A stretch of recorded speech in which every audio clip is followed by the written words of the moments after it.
Hello and welcome to The Current Thing with me, Nick Dixon. Well, it's sort of called The Current Thing, but this is the show we like to do sometimes informally called Dixon Cox, with, of course, Paul Cox, star of GB News and the world of comedy. Paul, how you doing? I'm good, thanks, Nick. It's good. Another week. Back Another again, Dixon another. Cox. Big news is this is Tuesday, not Wednesday. So we know that there's some Always fans out get the there that date in, even though that breaks the illusion for the listener because it comes out at a different time. Always forget that it's not a live broadcast. But yes, it's this will go Tuesday. out on It's Friday, Dixon confuse the Cox. shit out of everyone. Yeah, getting it out is all dependent on my schedules because I'm producing all this myself. By the way, guys, Paul just shows up, just swans in. But then I get certain benefits. We're sticking it on my website. And speaking of which, for the full version, go to nickdixon.net. That's where you get the full version with all the secret banter where Paul gives his actual views. You think he's this affable guy, quite different behind the paywall. Quite different, and Bringing back some old slurs. old slurs. The clothes come off. The words come out.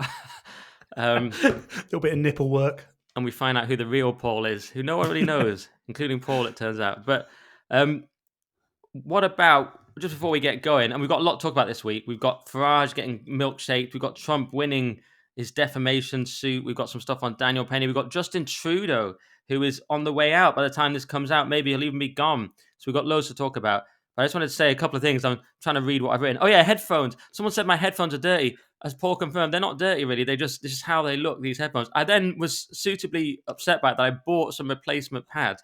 I didn't buy a whole replacement headphones. And I looked at them, I was like, well, they look the same. Because it's just how the material is, as you said This to bit's me. like a suede. It's the Yeah. nature of suede, So not I the might band. put the new ones on, but they'll probably look exactly the same. And then comments, just before we recorded, we got a very nice comment. And thanks to all the people who subscribed to nickdixon.net. We got one from Julie Cousins. I probably should have asked if she wanted a comment right now. Oh, well. It says, the lad banter just gets funnier. My takeaway lines from this one: you don't get that anymore. You wouldn't get this with Toby Young and Ed Davies in Thorpe Park. Laugh out loud stuff as always. There you go. And then it goes on a bit. We don't have time for all of it. Thank you, Julie. Maybe I should only read first names. I'll do that next time. Maybe I'll edit that, but it's me that's got to do it, so I might not. Um, Well, I mean, it's a nice segue because they mentioned Ed Davey, and I think we might have a new feature here, Ed Davey Corner. We'll Good call idea. it, I don't know, Ed Davey Park. Ed But this Davey this Watch. weekend he was recording, as all major politicians were, a Christmas single in Bath, not a bath full of beans, um, taking wanks for homeless people or whatever he might be doing at the weekend. I really don't know.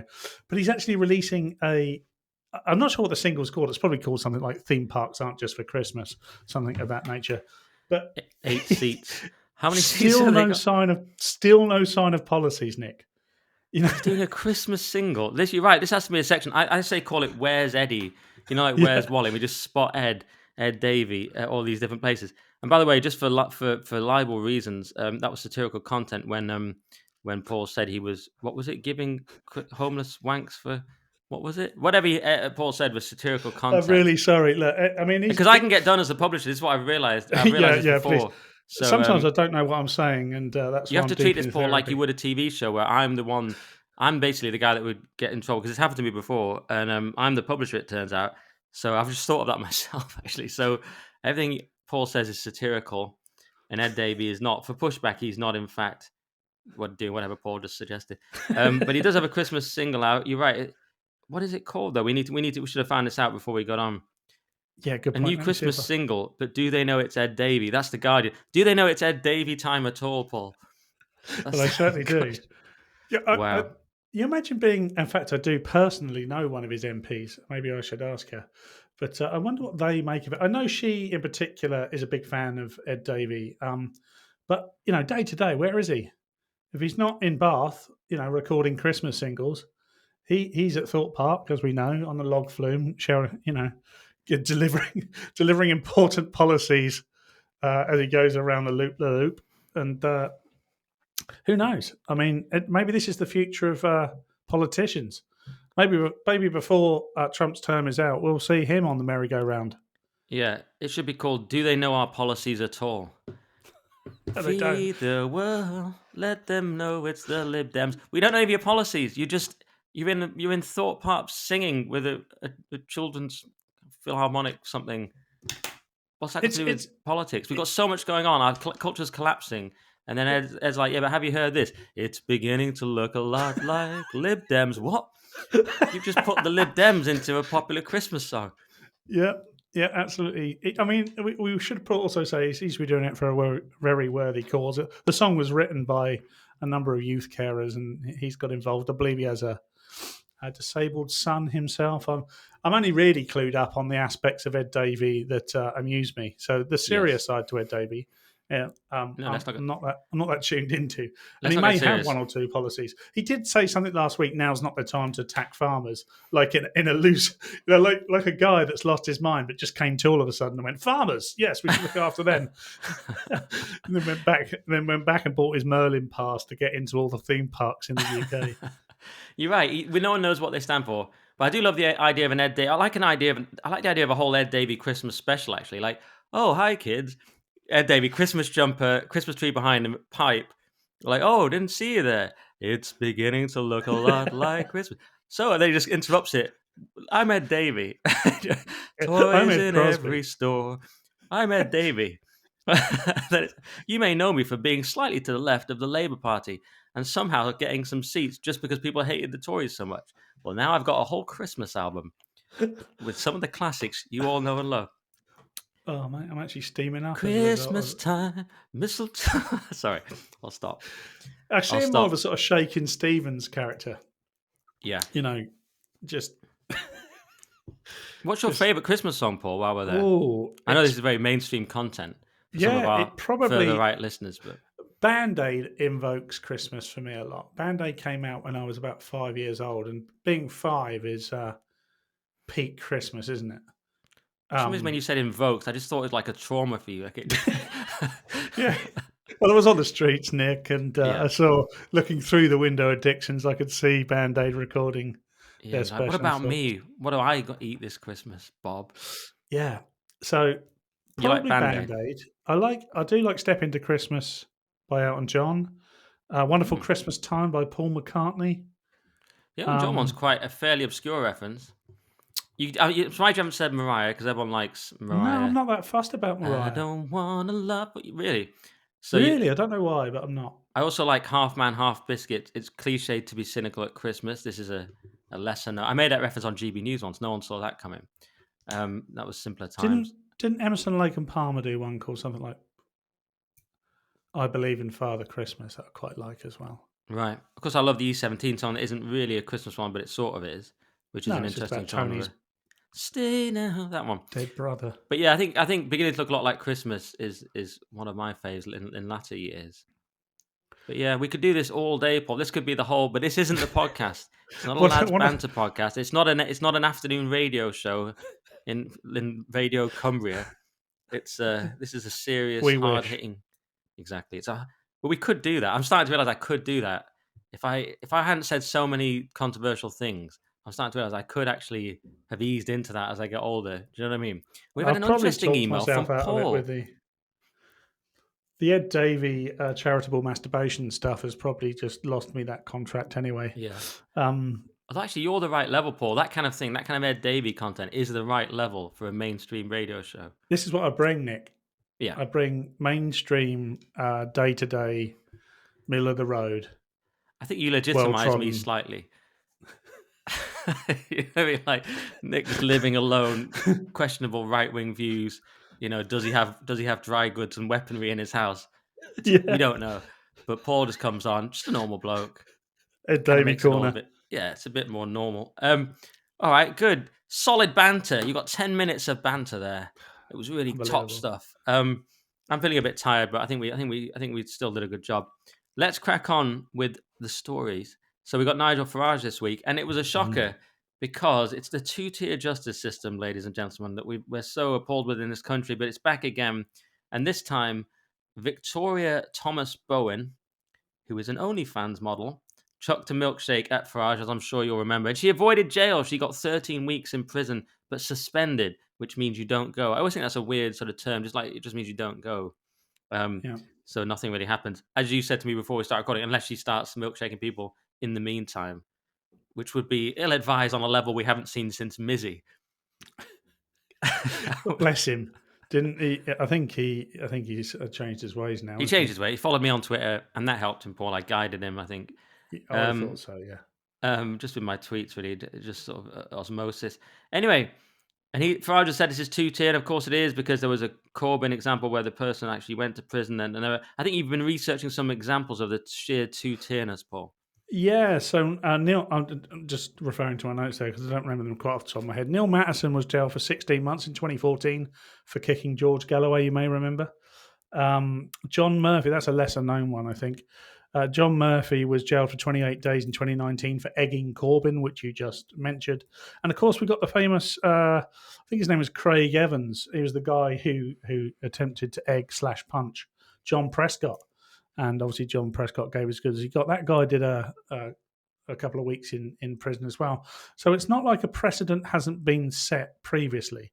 Now, there are nuances to physical attacks, of course. So some of all three of those that I mentioned, they physically attacked the politician in question. So they touched them. The idea is that in this case, it was a milkshake thrown. But look, that's the context. What really happened here is a member of the public attacked uh, a member of parliament with a substance unbeknownst to the MP at the time. The MP, doesn't matter who it is, it doesn't matter if it's Jeremy Corbyn or Nigel Farage. At this particular point, it was a milkshake, and he wouldn't have known what it was. It could have been anything. Of course, a lot of people have said, well, it could have been acid, but it doesn't really matter. You know, I mean, you've only got to think of Joe Cox and David Amos. But the reason this is considered two-tier is because if you hold it up against the political reaction and the subsequent legal and judicial reaction to the summer riots and all other stuff that's gone on that I've just mentioned, it feels like our friend here, Victoria Bowen, has got away with it somewhat. But and the precedent that's being set, of course, and this shouldn't be forgotten, is that you can attack a member of Parliament as long as it's just a milkshake, or you're an OnlyFans model, or you're attacking someone on the right. Essentially, that's the message that's being given here. Whether they like it or not, they can deny it till the cows come home. When you can hold it up against, when you can compare it, to other things that have happened, quite frankly, this looks like she's got away with it. The argument could be had whether people should be sent to jail for any of these things.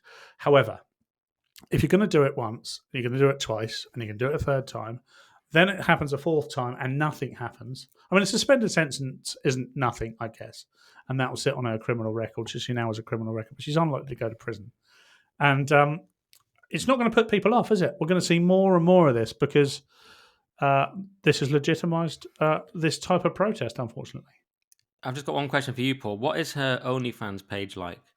Yeah, it's pretty good. Lot of what I would consider milkshake worthy stuff. Right. Okay, so value for money. I mean, I've heard that she has all the kind of, I don't know if this is true or not, but I heard she had all the kind of textbook sort of right on views. There is a kind of mid-wittery that's filtered down, kind of trickled down mid-wittery of just like, Farage is bad, I'm going to milkshake him. It's such a sort of basic, I'm not saying this as a woman, it's a basic bitch view, isn't it? It's just such as, Farage he's a fascist. It's like I get my views from just the absolute lowest level mainstream bollocks. It's just so like, and I'm going to milkshake for, imagine going on like, I'm going to milkshake Farage.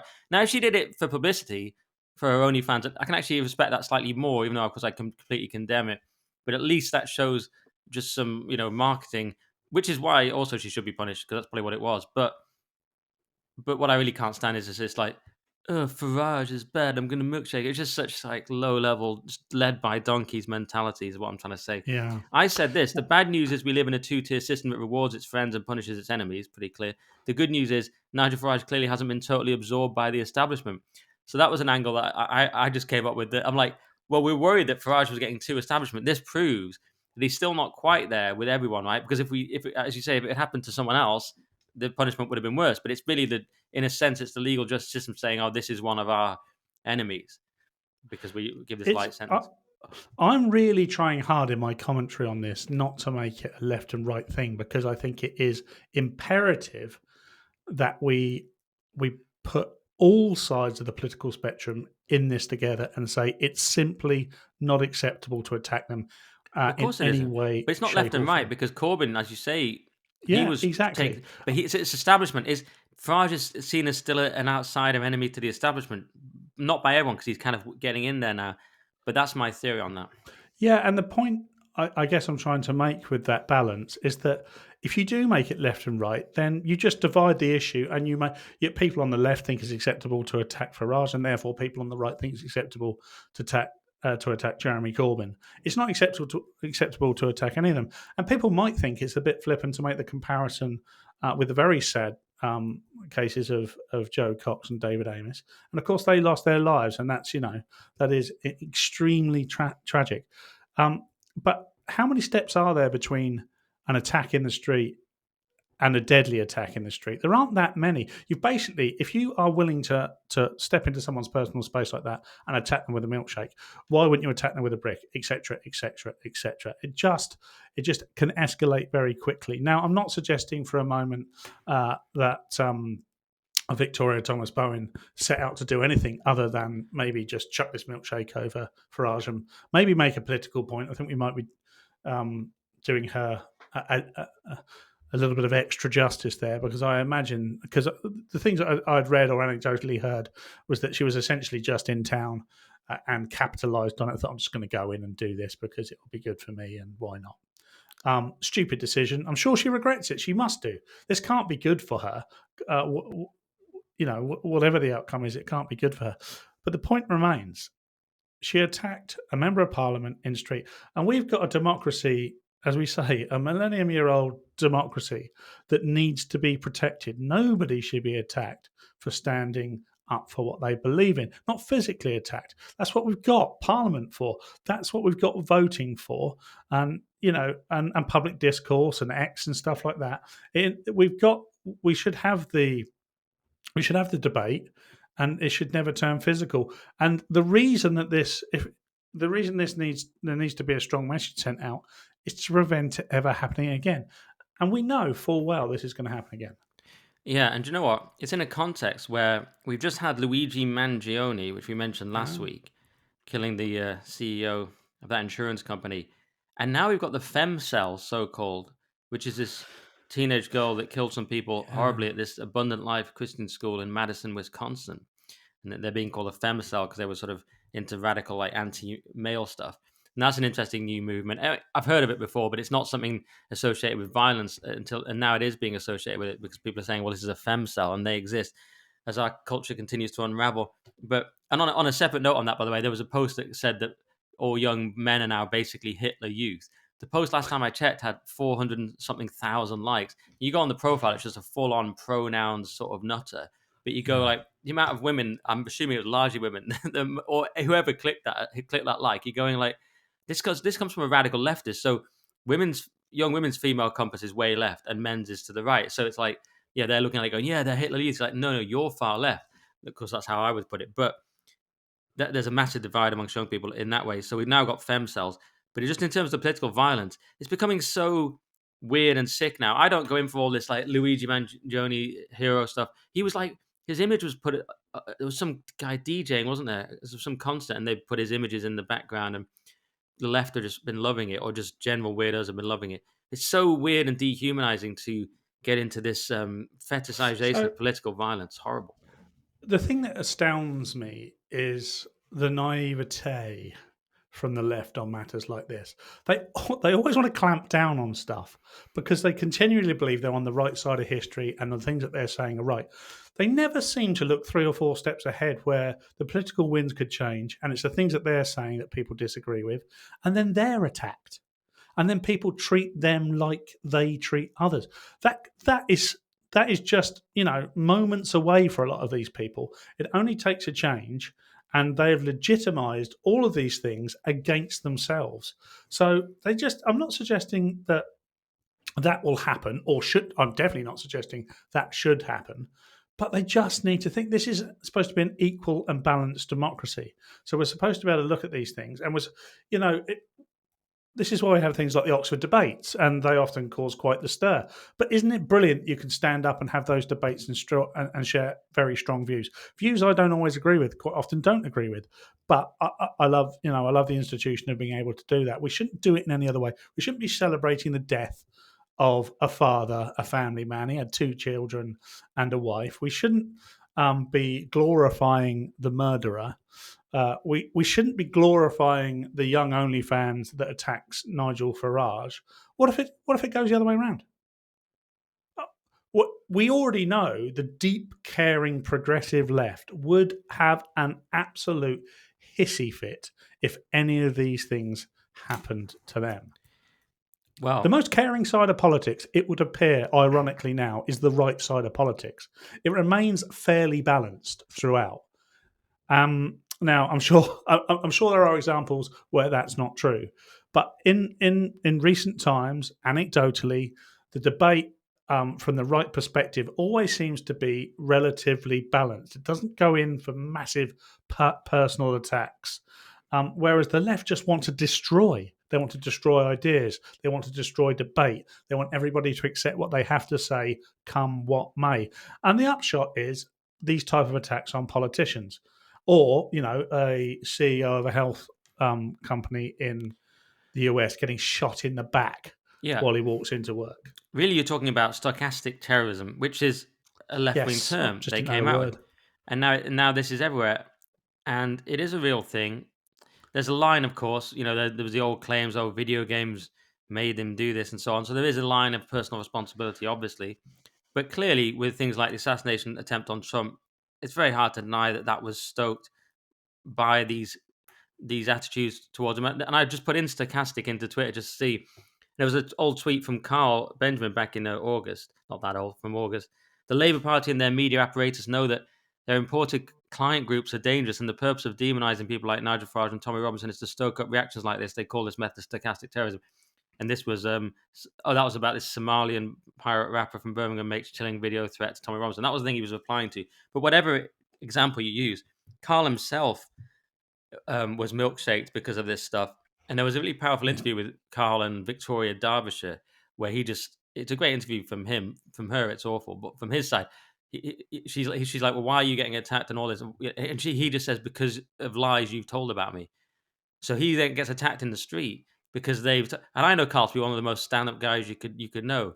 And I know a lot of people in media, and there's some awful people in media, by the way.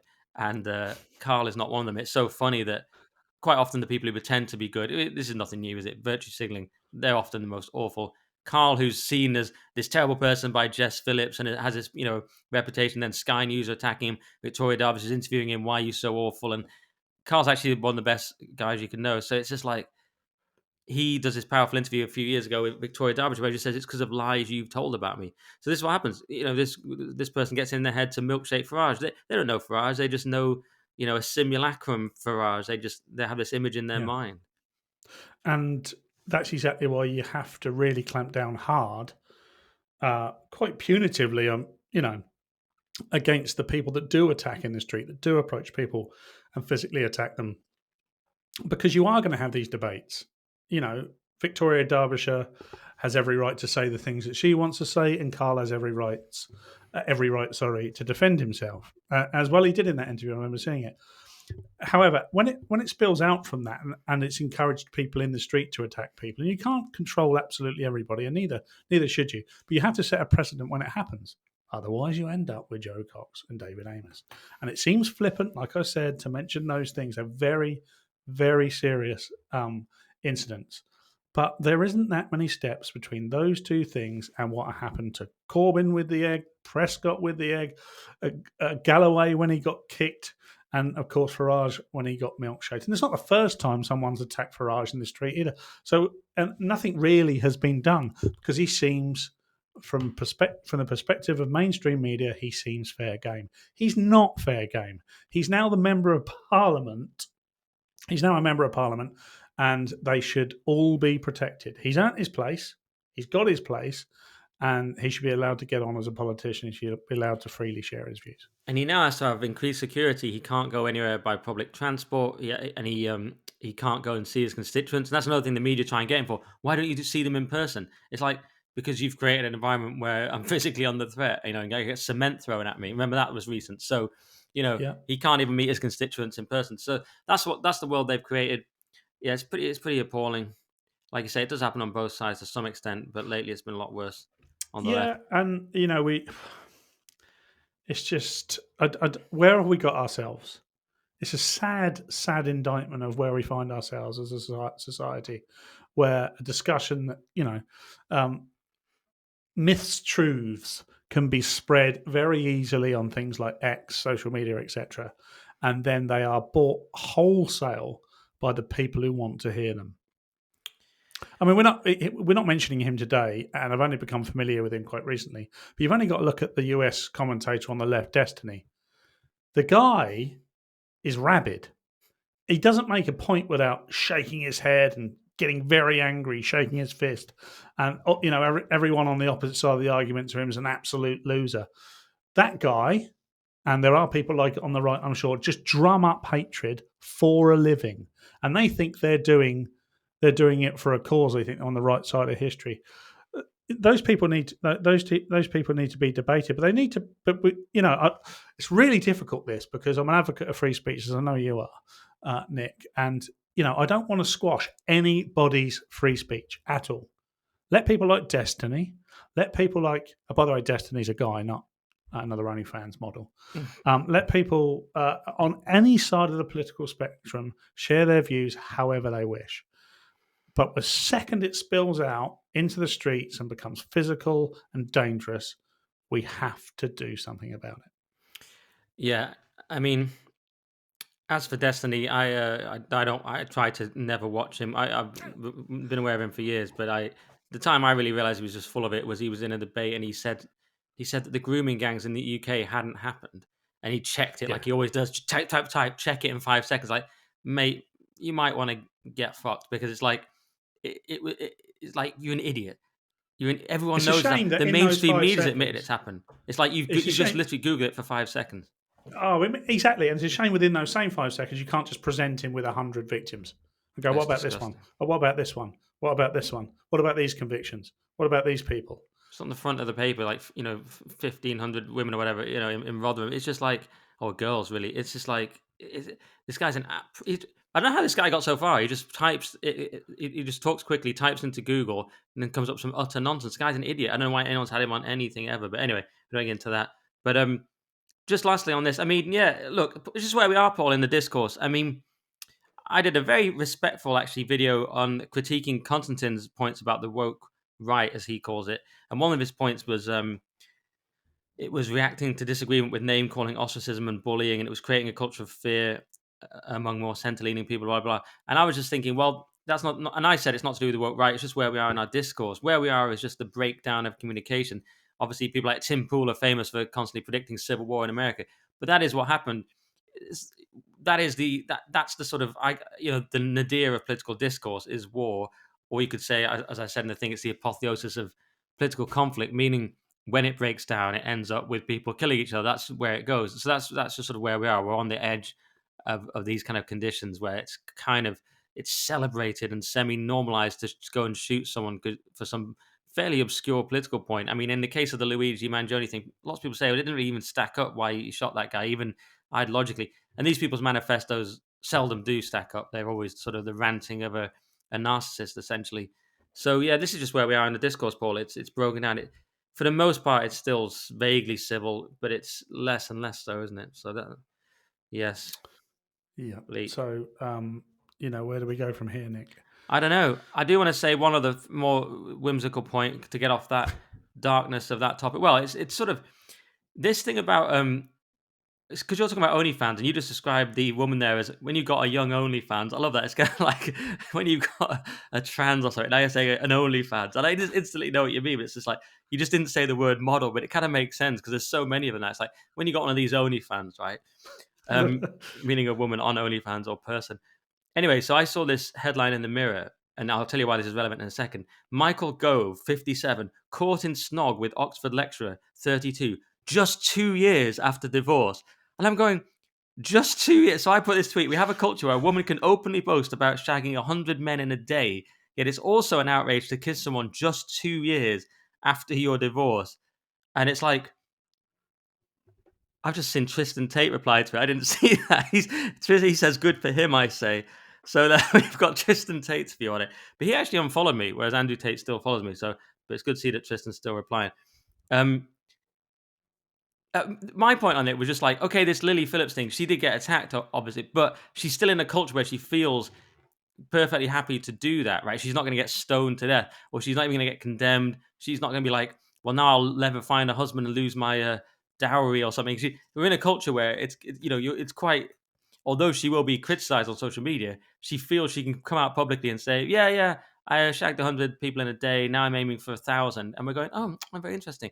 And it's like, but in that culture, somehow, just 2 years, you kiss an attractive woman just 2 years after you're, and it matters that she's attractive, Paul. I'll put that in. Obviously, you can't just kiss anyone 2 years after you've, but you kiss a woman or anyone 2 years after your divorce. That's incredibly moderate. What's he meant to do? He's 57. How long's he meant to wait? Do you know what I mean? Like, time accelerates as you get older, guys. 2 years. That's a blink of an eye when you're over 40. It's just like, why can't go? Now, other people said, I was surprised it was a woman. Fair. And other people said, it's kiss. Why would you really want to kiss Gove? And I understand. I don't want to go for the attacks on the immutable characteristics, but people had other angles on this. But my angle, me being a nice guy I am, was just let Gove be Gove. But also, Gove didn't make a documentary and invite cameras to the restaurant, because it was in a restaurant by the looks of it, or cafe or something like that. It's a public space. He didn't invite people, film this, I'm about to kiss an attractive girl, like he was 18 or 14 even. He was just going about his business, like you say, 2 years after a divorce, totally doing absolutely nothing wrong. In fact, probably doing absolutely everything right. We need to ask her for that. Yeah, well, we'll have to. Perhaps we'll get her on next week. She can help us do everything right. The Michael Gove sex breakdown with Nick and Paul. Imagine that's the grossest podcast. It's probably the grossest podcast you could ever invent. What was it like sleeping with Michael Gove? We want details, sister. You better spill the tea. Does Michael Gove know his way around a woman? Oh, we have the right. We have exactly the woman to ask, and we'd like to welcome. And for legal reasons, Paul's not implying he knows his way around a man. Let's be very clear. Yeah, I'm not. Look, all that doesn't matter. It's inconsequential. I thought we'd gone past the days where we kind of had this type of journalism, really. The idea that is it in the public interest that the editor of the Spectator, who he's kissing, why he's kissing them, how long after it's divorced that he did? No, it's of no interest to us whatsoever. It doesn't matter. He's no longer in the public eye in the same way that he was as a politician. With regards to sleeping with 100 men in a day, this OnlyFans model created this for the attention. So they're two very separate things. And the fact that they exist within the same argument is absolutely fascinating. It really is, isn't it? Because they couldn't be further apart. Well, yeah, it's me that's making the link, but I'm making the link because I just think it's fascinating. We just don't know what our rules and mores are. We don't know what the social rules are. We don't know what the sexual rules are. Right? We have no idea. So you can have Lily Phillips one day and then go just 2 years after divorce next. So it's completely incoherent, is my point. And part of me wouldn't mind living in the world where it is an outrage to kiss a woman just 2 years after your divorce. Because that means we're back in maybe the 50s. I mean, maybe we wouldn't even get divorced then. Maybe we're back in the early 60s. I don't know where we are, but it's like maybe we're in the late 50s. But it's like, if that's an outrage, yeah, I kind of want to go back to that world. But we're not in that world because I've just watched Lily Phillips. I say I watched it. I didn't subscribe or anything, guys. But although Lawrence Fox did repost like actual porn from Lily Phillips into my feed, I'm like, Lawrence, what point are you making? Because now you're forcing me to look at porn. I don't want to see that many penises in my feed. 1 or 2, okay. But when it hits 3, I'm like, can you take these penises out of my feed, please, Lawrence?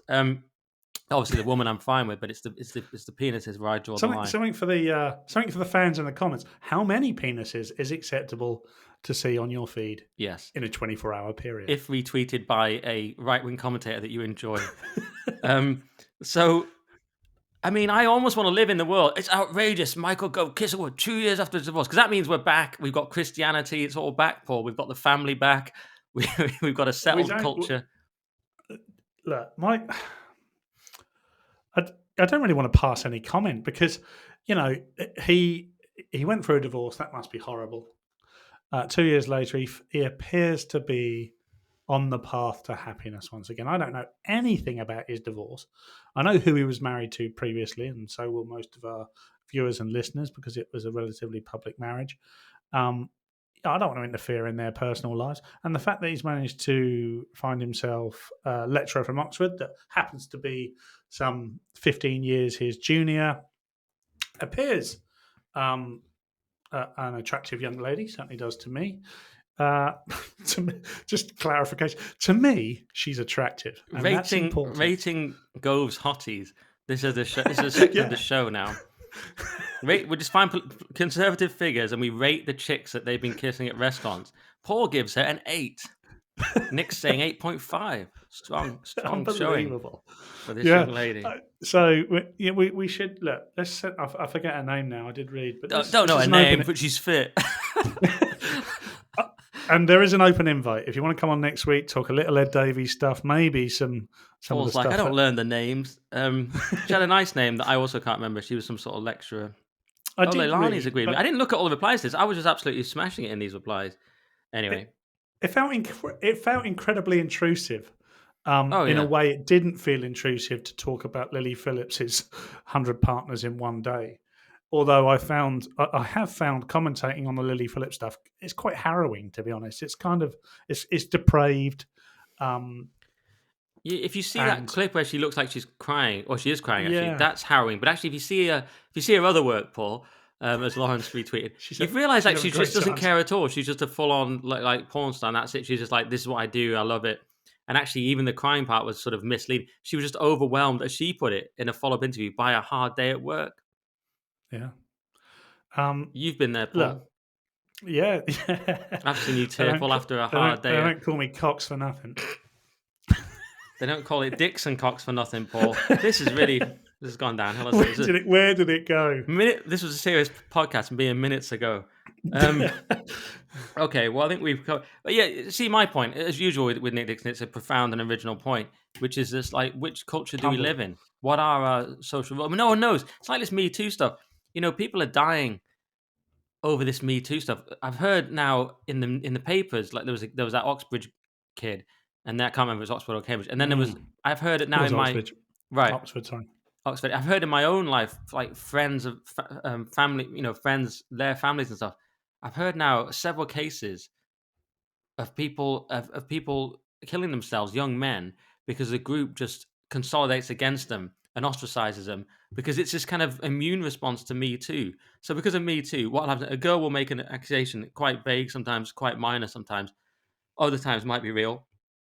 But then the group will just turn on the guy immediately. And all these young men have sort of learned this is like a way to behave. What they should do, if they don't believe the goal, if they're backing their mate, if they think he's actually probably not done it or is all right, they should stand by him. But they don't now. They go, in my opinion, or they should at least reserve judgment. What they do now is they just all ostracize someone. And then it has catastrophic consequences. Because of fear. Yeah. And it's a minefield for young people of either gender. But I would suggest, particularly for young men growing up in this particular era, to navigate their way through. As soon as there's an accusation of any kind, you have to immediately run as far away from it as possible because it can end your educational career. It can end any future earning capabilities. It can essentially ostracize you from society in a way that just wasn't possible when you and I. There's only a couple of years between us, but like you and I were in our early 20s, that sort of thing would have been maybe mentioned in the pub, etc., and were things that gone on that were very distasteful, and we wouldn't condone. But it was just part and parcel of growing up, and it didn't overly impact you. Now with social media and the way people are controlled via certain movements, so you get a very you get a movement like Me Too, which essentially is a worthy cause. Okay, protecting women. It's then captured very, very, very, very quickly and manipulated for any particular political use that that group fancies using it for that week. And it basically creates this environment where if you have said or done something wrong at any point, you are in trouble, and that trouble will stick with you for the rest of your life. That's not how being a human works. And this young lad, I don't know the full details. I did cover it when I was on Headliners a few weeks back. He was essentially ostracised by his friendship group. He saw nowhere to go. It quite clearly made a mistake at some point, but it was unclear whether he was guilty of absolutely anything. But that, coupled with being a young man in that environment and not being able to see his way clearly through that and without the support of anybody whatsoever, tragically took his own life. And that should be a lesson to us all, really. Yeah, We shouldn't accept that at all. I It's know. it's certainly, and this maybe won't affect many people, but it is very anti-Christian. The idea that the idea of sort of forgiving. People make missteps. Okay, we should be looking at this and saying, what went wrong? What can we do to re-educate? Did anything go wrong? Should this impact this young man's life? What is the story, etc. None of these things take place anymore. People are just absolutely terrified, and we end up in an environment where people are scared for their lives and only see one way out. Very, very tragically. Yeah, as you say, it's the end of Christianity, and it's the woke culture, whatever you want to call it, our current culture, which has no mechanism for forgiveness, which many people have remarked. I remember Douglas Murray saying that, and that's And where we are. That's where we are And the now. irony of the irony of it is people following the woke movement aren't generally aren't Christian. I mean, Justin Welby was, but he seemed to make his career out of being woke rather than being Christian. But the woke movement is unashamedly trying to replace religion in all forms of society. But it's not doing it from a place of good. It's doing it certainly not from a place of greater good. It is doing it purely to make sure everybody thinks, feels, and does exactly the same thing. That's correct. Yeah. Oren McIntyre would say it's part of the total state, where you basically have to manufacture consent. If you're in a democracy, if you're in a mass democracy, you have to manufacture consent because people are voting. They're all political agents. Then in the era of social media, it gets even worse because you have to manage everyone's social media, make sure they're all in lockstep. That's the problem with democracy, Paul. I think what you're saying is we need to scrap democracy. Then you could have a leader who wouldn't have to win your consent. He'd just do what he thought was best. And if you really hated him, you could lop his head off or something like in the old days. Go back to absolute monarchy is what I'm hearing. Yeah, maybe we maybe we do. I mean, it's very interesting, isn't it? The concept of monarchy. In many ways, these movements are monarchies. They have self-appointed leaders who say you must follow them. They just don't see the irony. They just don't see the repetition of history at all. It's essentially just it's capturing people purely to do or follow the commandments that they set out. These people who are in no way qualified to lead a society whatsoever. And inevitably, they all get caught out. How many male feminists get caught doing things towards women they shouldn't do? How many people that work as with children um, that are protective of the trans ideology end up being involved in paedophilia in some way? It's tragic, but the whole of the movement is littered with these horrible, horrible stories. That's not to say that absolutely everyone does, and that's also not to say that everybody involved does is bad either. Because there are good people. There are good people who think they're doing good things. That's the whole point of a movement like this: is you capture good people and you make them stick with you, and you convince good people that the others are bad. There's Do you no know what? tolerance, no forgiveness. You went on a quick run there to just say as many non-YouTube friendly things as possible just before we cut off for YouTube. You were just Sorry. like, trans, this is what people like going through chucking a few Holocaust references, Paul. It was just like, it was just a quick, quick dash to just say all the things. Do you know why? Because I was thinking, frankly, I was looking at the clock going, if we get onto the Trump story, it gets us into too long for the YouTube bit. So we have to then I just asked you about monarchy to fill out the free section a little bit, but then you just said all the things that probably can't even go out on YouTube, and it'll be fine. But I think what we should do is we should probably do the Trump story next. But I think we have to do it behind the paywall, because I think it's going to go on too long. What do you think? We're at Sure. 45 minutes, so let's We've say got we've got Mhm. lots of fun things to discuss still. So yeah. Yeah. So thanks for listening, everyone. If you're on the audio or YouTube version, we'll say goodbye for now. And because we're going to go over to nickdixon.net to talk about Trump and Daniel Penny and Justin Trudeau and all these things. And Paul's going to give his real opinions on everything as promised on nickdixon.net. You can subscribe there. Very reasonable. You get all my full podcasts with Carl Benjamin and all these, because he was mentioned today, and all these kind of people. And that's on nickdixon.net. But Paul, you're on at Paul Cox Comedy. I certainly am. Follow me wherever you like, except around the streets. Yes, I'm at Nick Dixon Comic for now, still on Twitter. But thank you for listening to the audio or YouTube version.